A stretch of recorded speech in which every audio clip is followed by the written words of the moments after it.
basically, I mean, especially with the sport of soccer, is, you know, how to get the athlete to the level where we as I say in the slide, develop, you know, in search of the intuitive quantum player, you know, the player that just sees all things tactically easily on the field of play.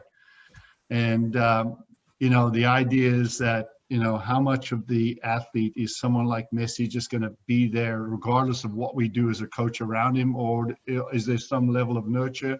And if there's some level of nurture, how much of the level is there? You know, how much do coaches really influence athletes and their development kind of thing?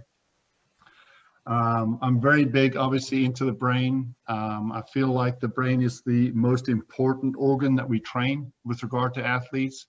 And I think as coaches, you have to be constantly thinking about how the brain, you know, is adapting to the environments we're putting into it. So, you know, in the case of soccer, it's a very, very complex sport. I mean, we're creating tactical environments, we're creating technical environments, and then, you know, we want to push the athlete as an athlete physically to increase the robustness of the athlete component as well.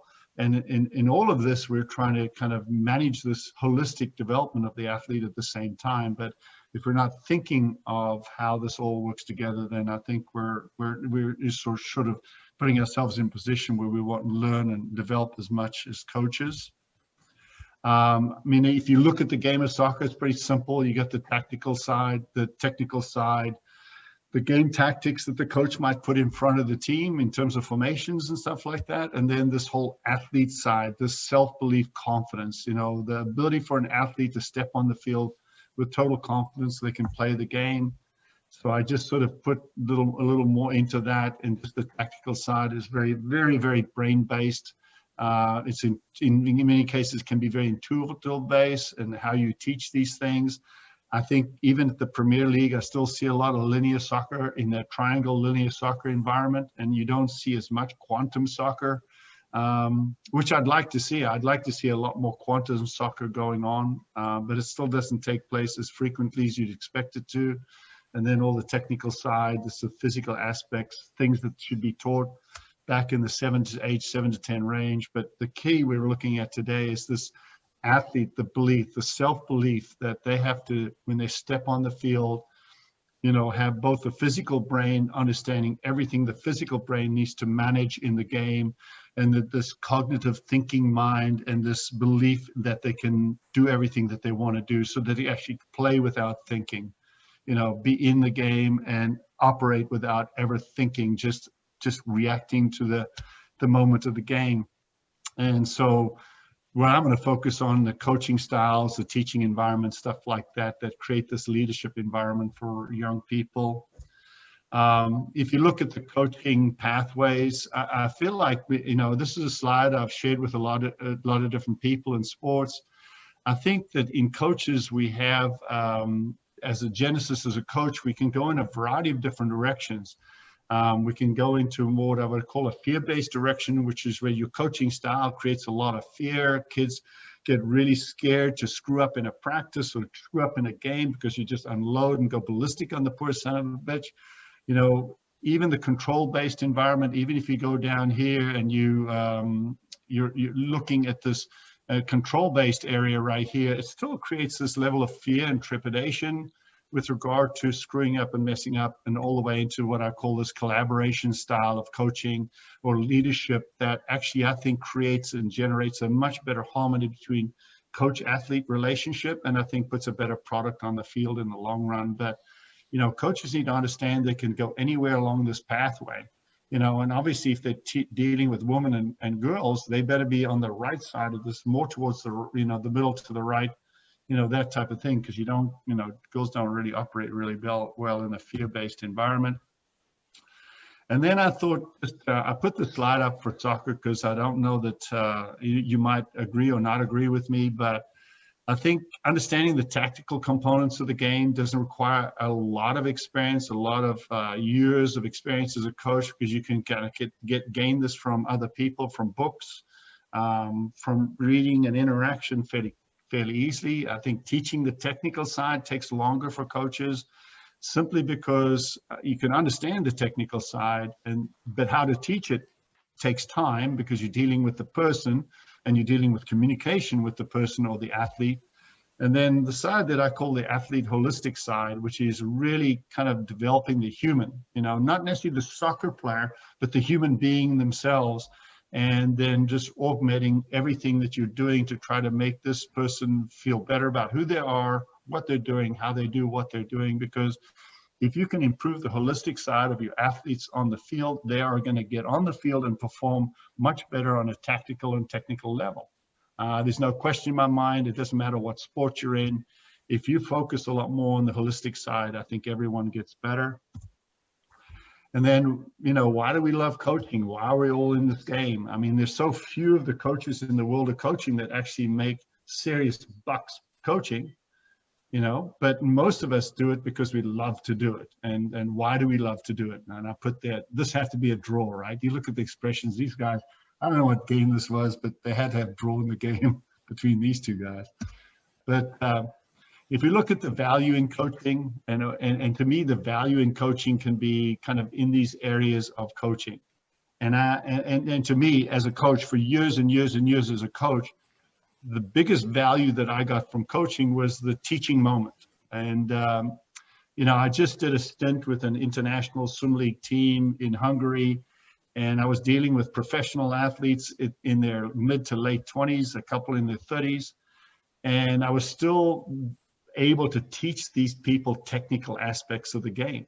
And I find that if coaches understand how to gain value from what they do, in my mind, the value of a teaching moment where you teach something to a kid and then they get it, and the look in their eyes and the smile on their face when they get it is a very, very valuable thing between you and that athlete at that point in time. And if you can capitalize on teaching moments, you will create a much stronger relationship with your athletes. But again, it's important that you're focused in on the fact that it's important. It's an important value in coaching. Learning moments. To me, learning moments can come from other coaches. It can come from periodicals. It can come from just watching your athletes play or even interacting with your athletes. But those learning moments, those aha, I get it moments as a coach, I think, again, are really value-based environments where you've got to be looking for them, you've got to recognize them, and you've got to be able to absorb them and share them with other people at the level that I think adds value to who you are and what you do. And then as we get into our coaching careers, I think we get into areas that I call gut feelings. You make decisions purely on the spur of the moment because nothing you've ever heard of or experienced before puts you into an environment where you make a decision, but you make the decision and it becomes a gut feeling. And really early on in your career, some of those gut feelings are really, really wrong. But as you get older, they become much more intuitive, and you sense and you feel like you know where you're going, you know you're right. But the gut feeling is something that happens in coaching, and you got to be okay with doing it. You got to recognize when it happens, and it's just a learning experience. To me, when you've been in coaching for a long time, you start to develop to the level where you become creative as a coach. You start designing new the way topics are delivered to in a practice, or you design completely new concepts that become a topic or a tool that you give players to use that teaches them how to play the game a little better. So to me, that's when you really have been in the sport a long time, that when you be really creative, when you wake up in the middle of the night and you say, holy cow, I know how to solve Sally's problem. If I just put it in this environment, it's going to solve it for her. To me, that's when you're really getting down the coaching pipeline into the creative environment. And then to me, the value of the performance component, I think too many coaches kind of feel like the performance outcome and the performance day is where value in coaching is. And to be honest with you, it's at the bottom of my list. It's the least important in my list. And I think technically should be the least important in most coaches' list, because if you do such a great job in these other areas, I think it adds enough value to where the performance component is going to happen on its own. If you focus on the performance component as the be all and end all to your value as a coach, then I think you're going to miss the boat along the road. So developing the holistic side, the communication, the relationship that you have with athletes, I think it's real important with young athletes or any athlete. I think even elite level athletes, as I've dealt with in the professional leagues in the sport of swimming, developing positive self-talk. I mean, kids just don't know how to deal with self-talk, how to make it positive, how to deal with it in a positive way. I don't think athletes understand the role and reward. And I don't think we teach them how to understand the role and reward. We have to teach them how to do it, explain it to them, catch them, do it in the way that really helps them. And I think we have to be, as coaches in this communication on this side, create sessions that are reward-based sessions where kids can win. Kids can create wins in the session. And make sure that they're recognizing the wins in the session, and make sure that the group and the team environment, the training environment, that you're constantly recognizing these wins and explaining how wins help people improve and develop as young people as well as athletes at the same time. And then I think the last component to this relationship of leadership within an athletic environment is that I find that when I turned my athletes into teachers, they became more into the game. They took more ownership with regards to the game. They took more ownership in their game, in their performance. And I felt like turning them into teachers was the first step to doing a lot of things. As coaches, we think we can teach everything to our athletes. We feel like when we're articulating a problem or we're articulating a skill, and saying, yeah, go do it. Most athletes sometimes don't understand the way they process information doesn't work. They need to actually talk to another athlete and say, hey, Jim, how the heck did you figure out what coach was saying? And Jim says, well, I know coach said do A, but reality is I started thinking C, and that's what helped me get it. So athletes talking with athletes and creating an environment where your athletes are teaching each other, I think is real important. I really try to create an environment with kids where I reward them for solving problems, technical problems, tactical problems, it didn't matter.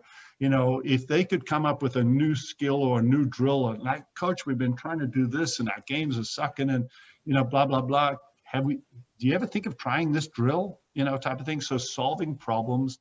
And then really getting them involved. When you get them involved in dealing with the tactical side of what they're doing, the formations and thinking and communicating with you as a coach in terms of those tactical sides. And I think you get to a level with your athletes, which is what I call the collaboration side of coaching, to where I think you find this perfect symbiotic environment between coach and athlete and team. And I think you get the best product on the field. So to me, I just wanted to throw those thoughts, boom, out at you, and then just let the discussion go where it goes. Brilliant. Brilliant, Jonty. I've got some questions already, and I'm sure the audience will, but let's do this, right? Why don't you give us a little bit of your journey, and then we'll start getting into that, because there's the slides I'm scribbling, making notes, but give us a little of your journey so now people can understand the context of where you've been and what you've worked with, because some people may not have read your bio. Oh, it's simply been, I started at the age group, club, head club, college assistant coach, head coach of a college team, national team. I went from coaching a national team environment at a training center to becoming a science-based guy that supported the national team, to where I was the kind of director of performance for USA Swimming in terms of, the race analysis, performance analysis, skill analysis, all those things for USA Swimming all the way up until about 2008. I broke off away and created a company, what I called Athletic Intelligence, for which is really the brain side of the sport and understanding how the impact of the brain. And in the middle of that, British Swimming hired me to be the performance guy for British Swimming until 2012. And then I just said, that's it. I'm done with all this traveling and everything, and just kind of came back to just being an assistant coach at the collegiate level. So then I could just spend more time thinking and being creative. I did go through a period of between 1999 and 2008 where I was an on-field competitive soccer coach, started at the developmental level with young kids, eventually graduated into the competitive level. It's the time that I spent a lot of time in the rush system, Pikes Peak rush, Pikes Peak, I don't know which way you say it these days, Nick, but, you know, got to know Nick and a bunch of guys in that system and began applying a lot of things I learned from swimming into coaching in that area. But to be honest with you, you know, I played soccer all my life. I played soccer all the way through almost to age 60. Nick might, you know, say that it wasn't really playing soccer. I was just on the soccer field, but you know, it doesn't matter. I just enjoyed the game, I guess, and I've enjoyed watching the game, and I love watching the game on a tactical level. And I'm really intrigued at how people attack, you know, each other in terms of tactics, and then how players respond to what they're doing on the field. But mostly, probably in the last, especially with the COVID crisis and what it's caused and the change in the dynamics of coaching and how things have evolved over the last year or so, I feel like as we've evolved in the social media environment, where players are so impacted by things that are outside the training pitch and are influenced, you know, in many ways by the impact of other things and other forces, I think as coaches we have to be even more tuned into the fact that we focused in on the athlete a lot more than we ever did. So that's been my focus. But, you know, last 15 years I've been studying neurology in the brain and how the brain impacts performance, and try to translate all of that back to day-to-day coaching. But I'd say probably over the last couple of years, I've really been involved in the holistic side of athlete development, simply because I think with the way young kids are today, if you're not really tuned into that and working really hard at that in every training session, then I think you're going to miss the boat in terms of your relationship with your athletes. Brilliant. So for those that didn't know, so there's something I didn't know in there. I didn't know that you were actually part of the Rush organization. I know you were good friends with Nick and stuff like that, and I didn't know that you were doing that. But born in Cape Town, yeah, went to college East London. Yeah, high school East London. I mean, high school East London, University of Alabama graduate. I'm a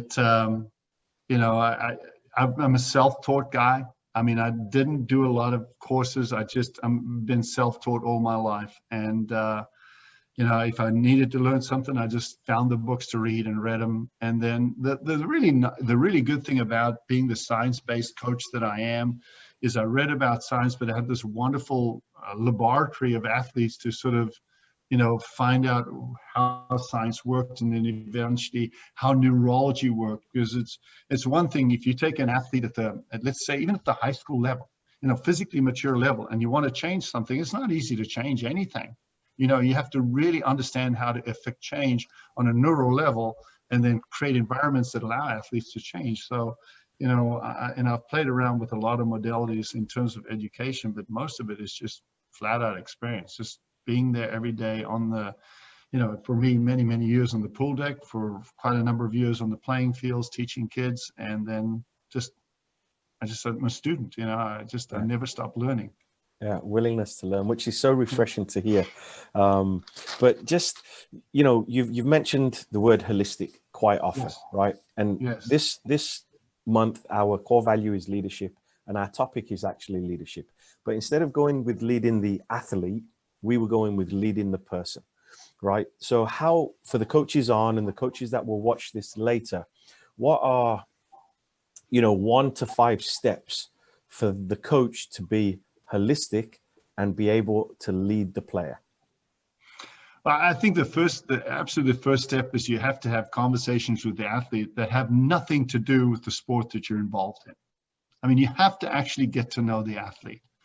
And in those conversations, in getting to know your athlete, you create this sort of common ground of understanding with that athlete. You begin to understand maybe a little bit of, you know, if you've been in the sport a long time, you might know fairly quickly how they're wired, how they process information. But getting to know the athlete and letting the athlete get to know you as a human being, I think sets the groundwork to this relationship with this athlete, to where developing the teaching moments and the learning moments and everything that goes beyond that is important. So for every coach, I say, we're all into the training, topic, all those things that we feel like we don't have enough time to interact with athletes other than training.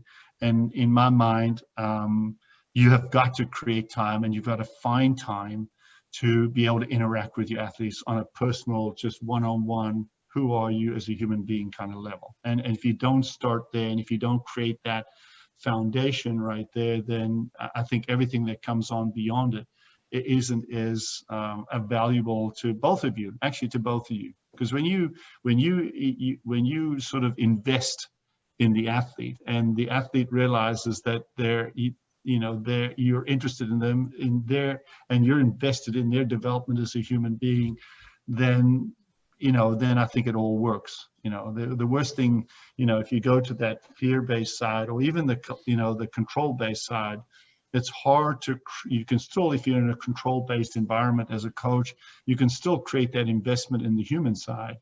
But to me, as a coach, especially in the end of my career, I invested in the collaboration side. I got to know my athletes, knew how they're wired, and then invested in the collaboration side of athlete development. And it just created this fantastic dynamo of development in a lot of different levels. Both on my level as a coach, I learned more from that environment than I ever did on the it's my way or the highway environment. Yeah. So knowing who's in front of you, right? Knowing who's in front of you, but knowing them more than just the athlete. Correct. Yeah. Absolutely. It's critical. So, you need to know what music they like. You need to know what color they like. You need to know, what makes them feel good. You just need to know these things, right? And that's done by taking time away from, just goes deeper than the X's and O's. Hey, we're gonna get in here. We're gonna chat. Now, was that, for those that don't know, obviously you were a swimmer. And you played football, like you said, or as Nick would argue, or you said Nick would argue, you were on the pitch. But you were, I think in 76, you were the world's fastest 100-meter freestyle swimmer, if I'm not mistaken. Correct. So is that, so you've lived it as the athlete.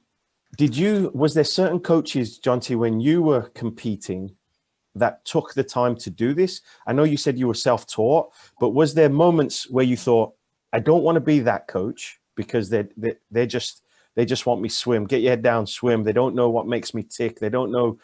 Or was there, was it, and you don't have to name the coach if it was on that side, but was there coaches where you looked up to and you just said, man, that's amazing. I just don't want to disappoint this person because of the personal connection. Correct. And there was a coach back in there that I thought he was literally trying to kill me based on the work we were doing in the pool. It was hard. But at the end of the day, just respect, respect and trust. When you earn those two things with your athletes, then, it's a fine line. Coaching, there's a very fine line with coaching, and the young coaches in this environment, it's an extremely fine line when you're coaching female athletes. When you're a male coaching female, you're a young male coaching female athletes. You want them to trust and respect you, but you've got to be really careful because all kinds of complications jump into that environment. So you don't want to be their friend. You can't really be their friend. You really are only their coach. But they have to understand that you've got their best interests at heart. You want them to develop as a human being, know things about them, and then use that as the platform to teach them as an athlete. They're going to be much more responsive to developing as an athlete and dealing with the failures that all athletes deal with if they feel like they have your respect and trust. So to me, it's been much easier for me. When you ask about coaching, when I got into coaching, I was all performance-based. Most young coaches are. They're all in the performance-based side of things because they don't understand the value of the teaching moment because they don't really know how to teach it. They don't really know how to interact. They don't understand the learning. All that comes with time. I put a big article on a website yesterday for coaches' consumption that said that, as a developing coach, you don't want to avoid potholes. You don't want to avoid mistakes. You're actually better off stepping in the potholes and actually making the mistakes, but just taking ownership on them and learning from them and growing from them and getting better from them. Because to be honest with you, there are too many people out there that sort of feel like they want to be perfect all the way. They want to be perfect here. They don't understand that as coaches, especially in our early years, we're really, in many ways, we're really posers. We sort of posers in terms of we talk the talk, we walk the talk, we act like we know what we're doing. But if you actually look at yourself in the mirror and you have a little come to Jesus moment with yourself, you're like, I don't know shit, but, it's just, that's just part of evolving as a coach. But if there's one thing that you can do, and it's the hardest thing to develop in the sport of coaching, is that personal relationship with your athletes. And starting at the get-go with getting involved with it. And know when you're a young coach, it's dangerous when you're dealing with female athletes. Be very, very careful about that. But you still have to get to know them. They need to understand the relationship, that it's a trust, respect thing, and that you're the coach, blah, blah, blah. But start that process early on in your career and develop that dynamo of understanding the holistic side of athlete development. And then you'll express the process of, when you get this, this gut call one day with an athlete that presents you with a certain set of criteria and problems, family, what do you do? What do you say? How do you handle it? Not easy to do when you're 3 to 5 years in the game. Much easier to do when you're 15 to 20 years in the game. But if you're not making it a conscious effort on a regular basis, that's, it's a post-it note on your mirror. When you look at the mirror at night, it says, it just keeps reminding you, work hard on the holistic side of athlete development. Just do it every day. Don't get too out of control on the other sides. Yeah. It's interesting there. You said a lot of young coaches focus on the performance moments. And we'll switch gears a little bit back to developing the person in a minute. But do you think that's based on, these results I can see, and I can affect the results per se? And of course, there's ego involved in coaching, right? Nobody puts on their trunks or puts on their goggles or puts on their boots to finish second, No. So, and you said there, it's also important for the coaches to hit potholes early. And there's an old saying that I like, and it's adversity builds or reveals character, right? So it's how we handle those things and how we handle and navigate those things. And, you mentioned there, if you make a mistake, hold your hand up, right? Being a young coach and you've made a mistake, hey, you know what, guys, I got the tactics wrong today, right? That's on me. I adjusted here. So much so we want to blame the athletes, but ultimately at the end of the day, we're the ones in charge of the session and what they're learning or what they're retaining. And as Wooden said, just because we've taught doesn't mean they've learned, right? Correct. But huge things you were saying, right? Respect, trust, having that we're not their friend, but we are there to advise and help. For the coaches on, and again, the coaches will watch this later, right? How do we continue to dig deeper on that holistic side and develop the person? And if I'm not mistaken, you coached at the Olympic level, yeah, right, with the USA swimming. So you may have been involved with a young gentleman that scoped a big bundle of gold medals. I don't know if we're allowed to say his name. Of course we are, right? How did you, dealing with Michael Phelps, how did you get to motivate him, develop that person? Well, just understand, Michael, really his primary relationship is a guy named Bob Bowman. It's his primary coach. My involvement in them was on a technical level. Like if I see things that I feel can enhance performance on a technical level, then I bring it to Bob. Bob, takes it to Michael. We work in harmony to see if we can improve some of the technical aspects of what he does. But it doesn't really matter where the athlete is or what the level of the athlete is. the concept of helping someone find something that can improve them is a wonderful, wonderful thing. You know, much better than, you know, like you started out the conversation, getting too involved in the performance moment, finding too much value in performance, living and dying on when your team wins or loses will undermine your ability to be the coach that you need to be or want to be down the road. So all I'm trying to say is if you change gears and start understanding the value of a team. I mean, I just went through, like I said, I did a stint as the coach of what they call the ISL Condors. So there's a professional swimming league that occurs every fall. We did a bubble scenario in Hungary, in Budapest, Hungary for 6 weeks, and we did the entire season in 6 weeks in Budapest. And so all the matches, the preliminary like league matches, and then the semifinals and finals, boom, all done in 6 weeks. And it was a bit of this compressed season. And like I said, I still had 28-year-old athletes that are at the elite level, have been Olympian type level athletes, and then being able to film them and teach them something new.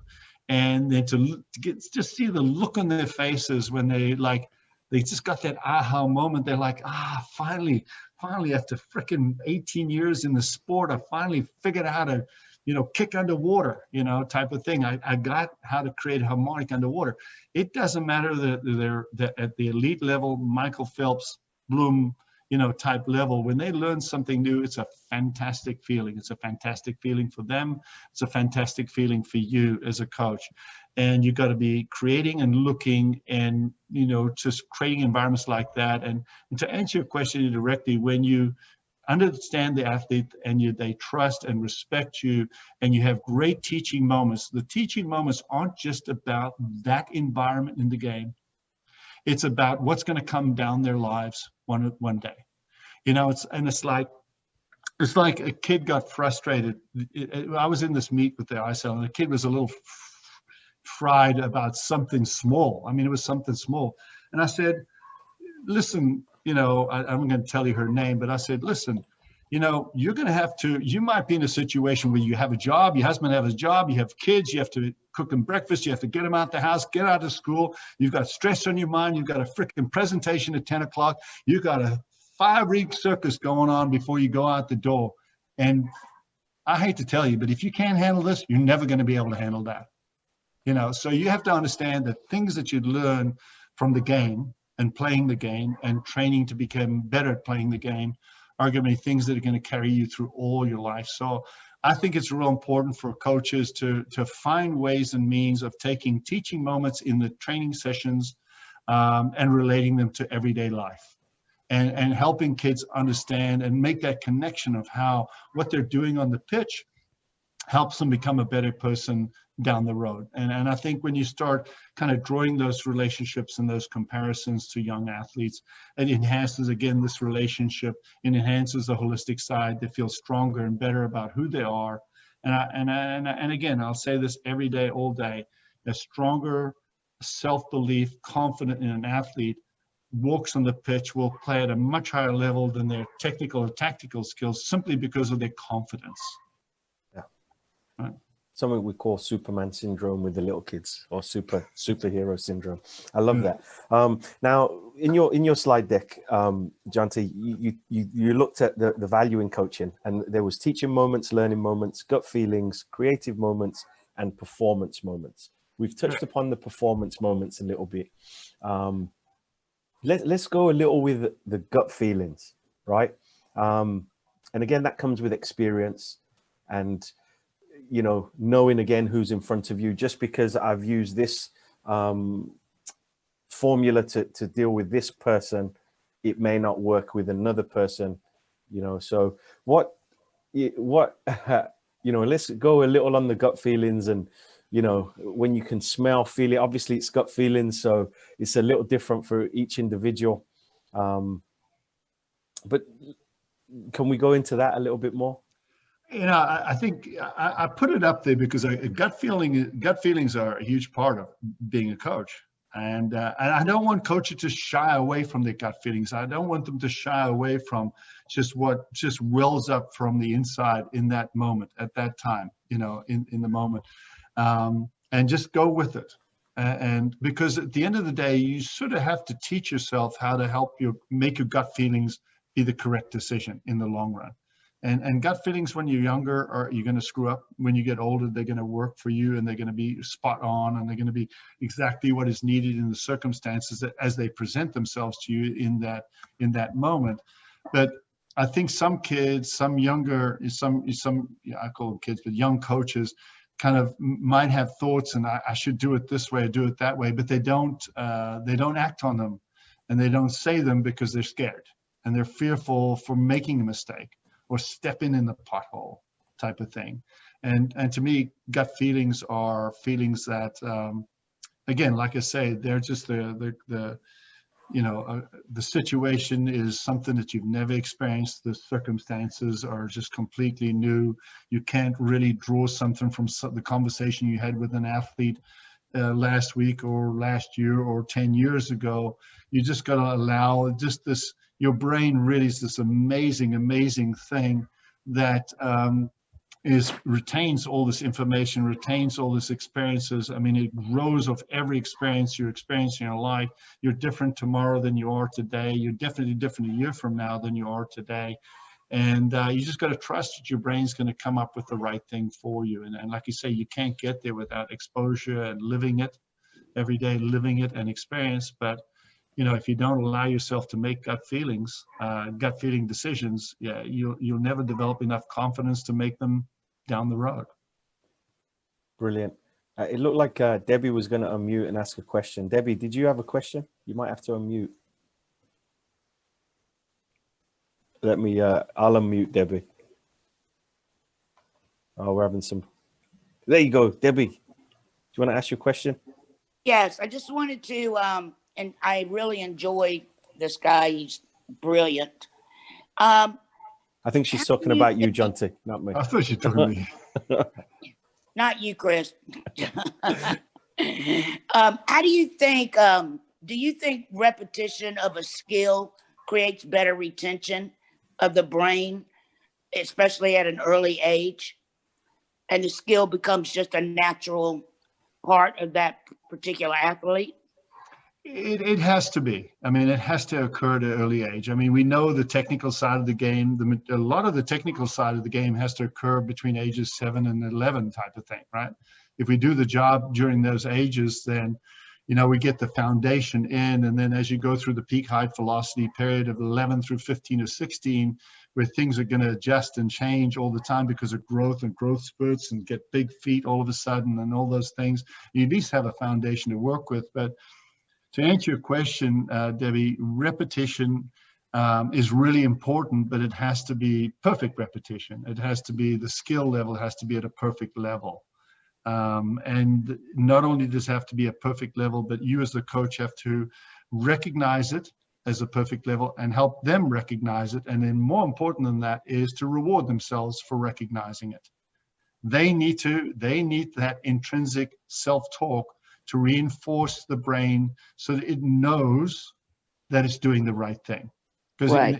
in the space of the brain not recognizing that, it's going to just spatter around the neighborhood trying to figure out what's right type of thing. So, it's like, I'll give you a quick example. I mean, in teaching someone completely new about 4 weeks ago, and a post-grad athlete out of college taught us something completely new, and we had a conversation about, we did some film review. We looked at her before, we looked at her after, we looked at the changes, and we talked about it. And I talked to about the process of the role of reward. I put that up there, but the role of reward is so important in coaching, because Deb, if you say if you teach them you're doing a skill today, it doesn't matter what the skill is. You teach them. You say we're going to perfect the skill today, and then when the kid does the skill, they sort of smile at you. You smile at them. Right. And you might not even have to say something. You just do this. You just say, this is what you're doing. Just pat yourself on the back because you achieved a new skill. And if they learn how to pat themselves on the back, then, man, you accelerate the process of learning. And anyway, I really, went over with this athlete, and a lot of discussion about the technical aspects. And then when she got up to leave, and walk out of the session, I said, what was the most important thing I taught you today? You know, and she looked at me, she's this haughty girl, if you know what the word haughty means, you know. She walked out and she was like 2 steps and she'd like whipped her head around. She goes, I have to reward myself, you know. And I said, right. He said, and then she walked away and she goes, I listened, you know, to the whole session, which I thought was really funny. We had a good laugh about it. But, you know, the key, even at the younger level, is you've got to, as coaches, help them recognize those moments, those win moments in practice.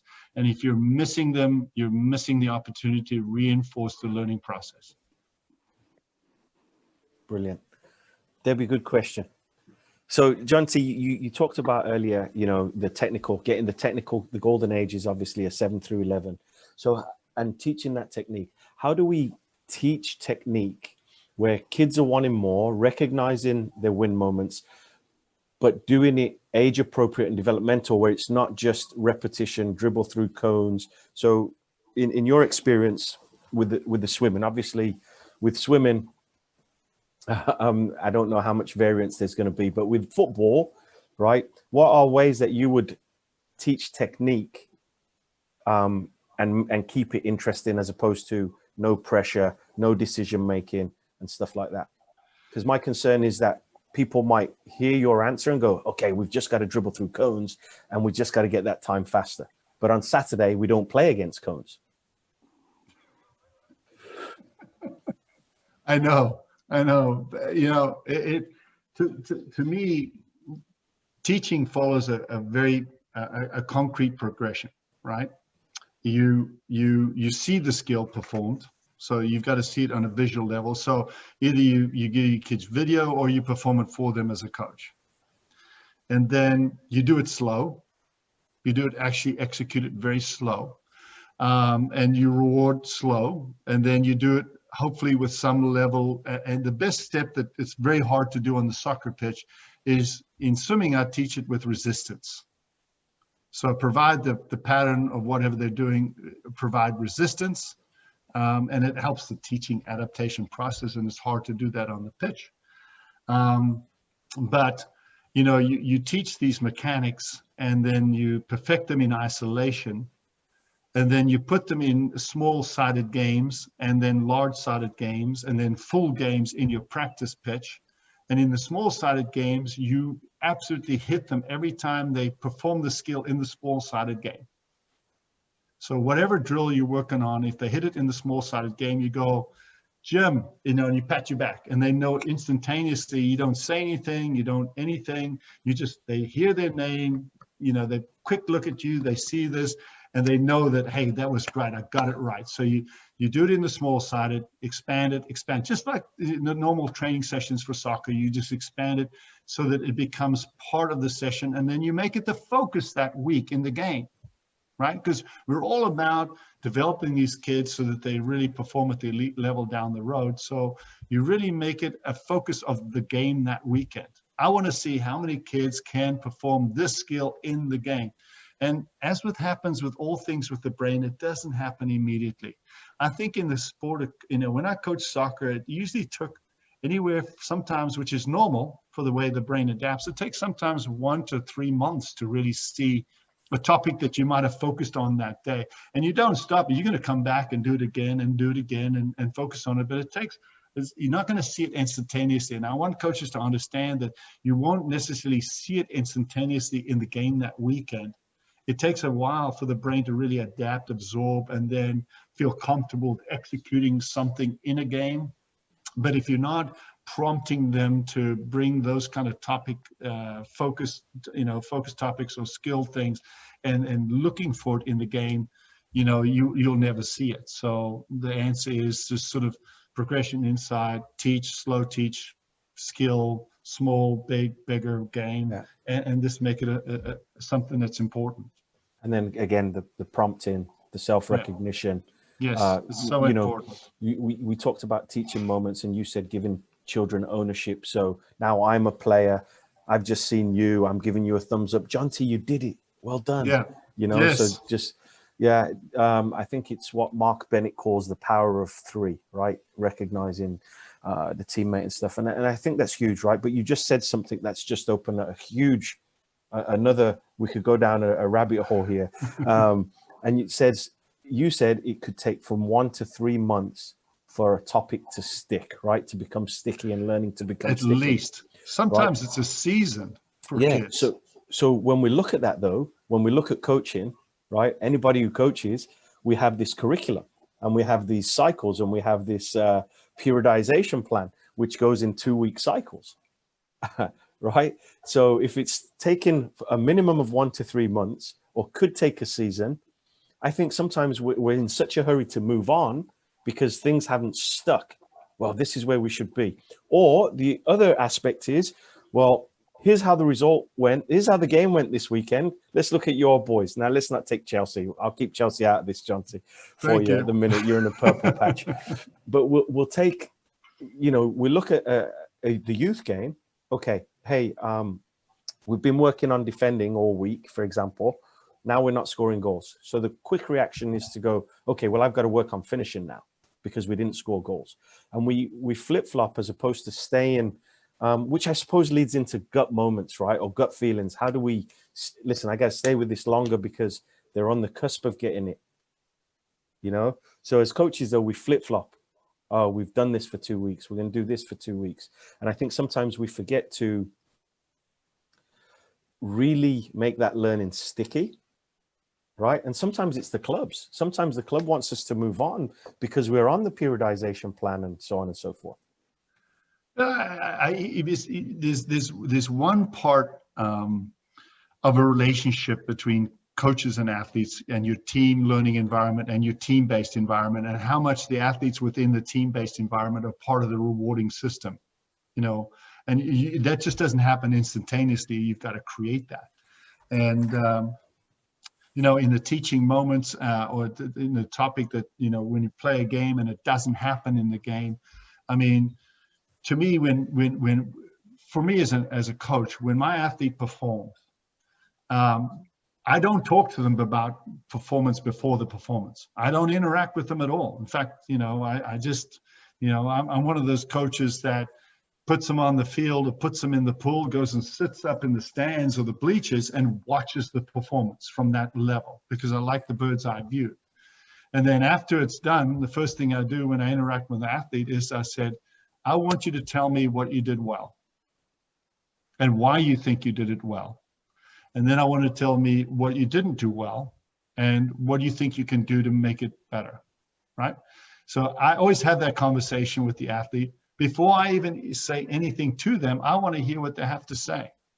And I don't know how many coaches in this environment sit their team down after a match and listen to what their athletes have to say and listen to what the athletes have to say relative to the topic of what they were trying to do and what they can do better and how they can interact and so on and so forth and stuff like that. And, to me, it's how you create the environment as to how well you accelerate the process of learning.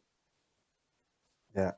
Huge. And I think it was important there, the rush way, for those that don't know it, at halftime is you get the team in and you ask them, well, how do you think it went? I don't know whether we do this enough. I think we need to do it more. But then we need to give them 1 or 2 things, right? And we're actually listening, not to respond, but listening to understand. I think too many times people, when they listen, they're listening to formulate the response to what's been said as opposed to understand what's been given. Brilliant. Listen, we're coming close to the end. I want to give people an opportunity to ask questions. As Jonty showed, he's not shy of answering any question. So if there are questions, please feel free to unmute and ask a question if you haven't had one. While we're waiting to not have an awkward silence. I've got something that I'll share with you guys. Brilliant. With this professional swim league, it goes, there are 10 teams worldwide. I was asked to coach because of the COVID crisis. They needed a coach. I came in and was a head coach of this team for 6 weeks. As I said, I dropped out of the sky in a parachute into this team, and began being the head coach for the program. And after evaluating the athletes that I had, which I knew before I arrived, I knew who I had and the team, and then getting to know them within the first 2 weeks of interacting with them as players, we went through 4 matches, a semifinal, 2-day competition. So swimming takes 2 days. It's not a short, session on a day. It takes 2 days to complete the meet. There were a lot of pre-meet meetings, never a post-meet meeting, a lot of pre-event meetings before things, all the way up into the finals. And this team, we won it all. We won it all very easily. We upset the champions and the second place team from the year before. And never once in any team meeting did I talk about winning anything. I never talked about winning that match. I never talked about winning it all. I never once discussed the concept of winning. All I talked about was them, how great they were, how awesome they were, how fantastic, how excited I was to watch them, blah, blah, blah, blah. Never talked about winning. And I think I share that because I think sometimes we focus so much on winning, we forget about all the things that contribute to being successful as a team. Yeah. And I think sometimes, when we mention the word win, and if we're measuring just by winning, I think we'll always fall short, right? Yeah, it's hard. It's hard. Yeah. Yeah, especially in an American culture that just wants to win, right? For the most part. Well, they only recognize the winners. Yes. Yeah, recognition of winners.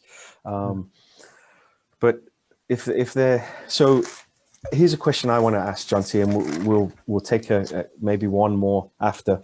But you said that you formed the company Athletic Intelligence, right? And you have this huge passion for the brain.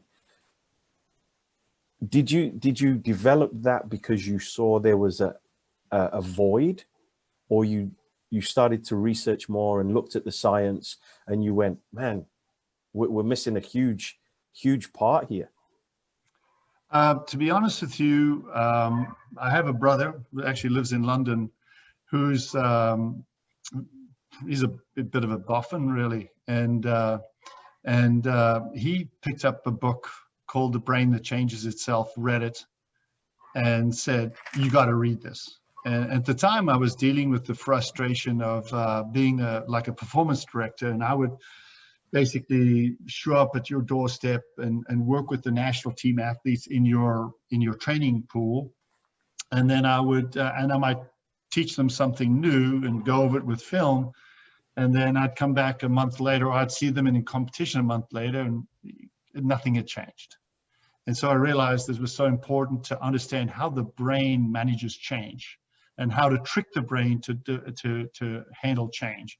And so once I read the first book, that just went to more and more and more and more. And this probably one of the better books I've read. Live Wired, and physical intelligence. I mean, there's so many great books that are written in a what I would call an anecdotal style that allows anyone to really kind of read it, absorb it, think about it, and say, wow, I can really take this and incorporate that into a training session, or this concept. And so that was probably the biggest thing that changed the way I went about my business completely in the way of teaching skills. Brilliant. Jonty, is there a question that maybe I should have asked you that I didn't? I don't know, but I thought I'd pose this question, because I mean, I work with, I'm a Chelsea fan, right? And they're not in a purple patch; they're in a freaking black patch. But when you think about it, and I was trying to explain this to my wife this morning. If you look at Frank's career, he's 20 years as a professional football player, right? With basically 4 different clubs through his career.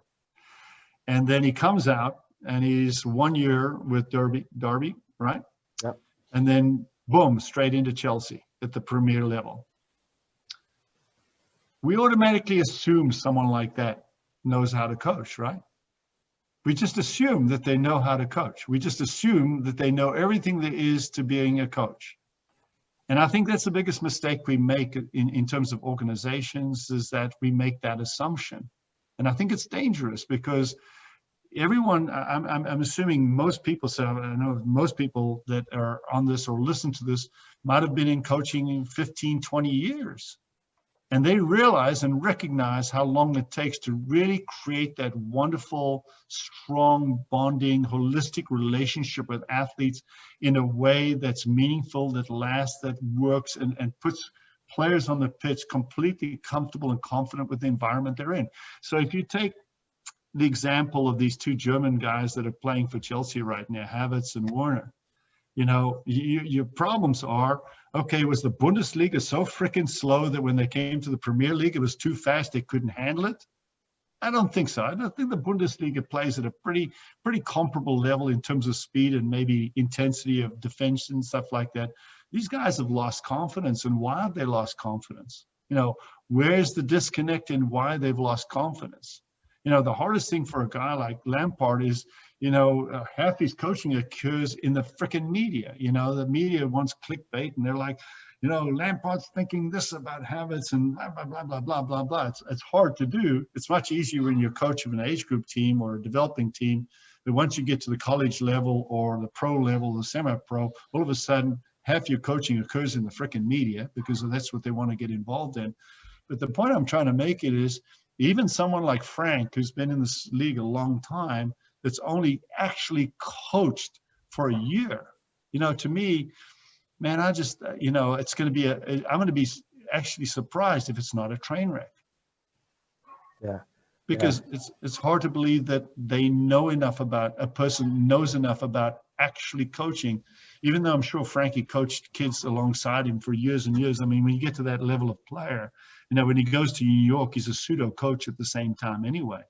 But when you're the head guy and you're the head guy of a Premier League club and all the stuff that goes along with it, it's not easy to do. So yeah, especially with the personalities and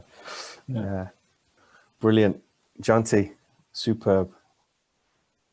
If there's any further questions for Jonty, please unmute now. It looks like Debbie's unmuted. Debbie? Yes, just one more question. You talk about the holistic approach to coaching. Don't you think that coaches need to know the development of the brain and in what areas the brain's working and at what age it's underdeveloped? yes, I think in terms of motor skills, adaptation, the fact that you really don't absorb tactical information very well until you're 15, 16, and prefrontal cortex doesn't start developing until 15, 16 and goes all the way to age 25. I think there's some basic stuff that you can share with coaches just to help them sort of create a sort of context landscape so that they're sort of more aware of what things to focus on at different periods in the development of athletes. But I don't, you know, I just think that, you know, I don't know if there's any one book that I'd have a coach read that says, oh, if you read this book, you'll get it and you'll understand it. I think it's kind of reading probably a series of books that will bring that. But I think if you get someone within your structure and organization just to sort of go down that path and then translate it back into your organization as part of your, this is the Rush way, then I think that's really helpful to the organization in general. I think going back to knowing who's in front of you, right, and understanding developmental challenges or needs, appropriate, age appropriate and stuff is important. So for example, Correct. I'm I'm not going to sit down a group of under fives and talk to them for 2 to 3 minutes. It has to be 5-10 seconds, get them going, and 10 seconds could be on the long side. Well, I mean, it depends on the kids, but yeah. It doesn't take long for them to tune out. Yeah. It doesn't, and we all know that. Yeah. I mean, just the picture I showed you, one kid was off in space, one kid had his sunglasses on. I mean, there was a typical photo of a coach with a group of kids. Yeah. Superb. Jonty, you've been brilliant, and thank you everybody for joining us. Thank you everybody who will watch this later. This was Jonty Skinner, the world's fastest swimmer in 76, if I wasn't mistaken. Last century sometime. Yeah, listen, woof. Was that before the First World War? No, I'm just playing. But it's been brilliant. Jonty, you've been brilliant. I've enjoyed it. How can people get a hold of you, or how can people get a hold of, if you're athletic intelligence, how can people seek you out if they want more just information? contact me via my email. Just my full name, Jonty Skinner @comcast.net. Brilliant. Again, that was Jonty Skinner at Comcast. I'll just send you a PDF of that, so that the presentation that I gave, I'll just send that off to you now. So if you want to circulate that as well, I can share that too. Okay. Brilliant. All right, guys. everybody. Thanks very much. This was Jonty and Chris P. Thanks for joining us. Our next webinar is on January 21st with Tim Schultz. Join us. He's going to have a panel with him. Hopefully Nick Penn. Maybe we'll bring Jonty back, and we'll throw some questions on leadership around them. But everybody, thank you so much. Have a great day. And everybody who will watch this later, thank you. Happy New Year. Stay safe. Jonty, I'll talk to you offline. Okay. Brilliant.